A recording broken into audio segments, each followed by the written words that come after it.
Today's tech tip will be about how to avoid problem with the software when you only can register the emergency patient in Arcadis computer.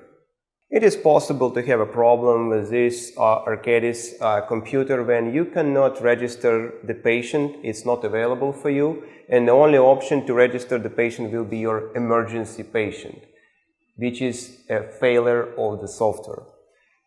How to fix this problem? We have to go to Options, Configuration, Patient Registration tab, and in a new window we have to select Performing Physician. And here's a problem on the software.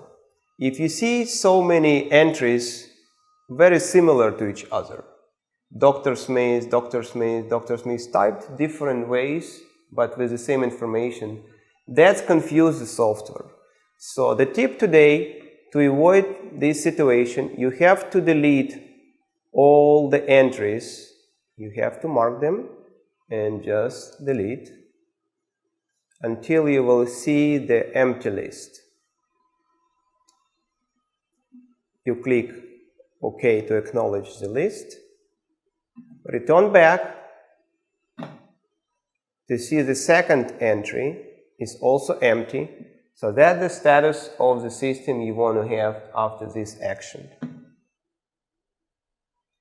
After the short reboot, your system will be available to make registration in normal way,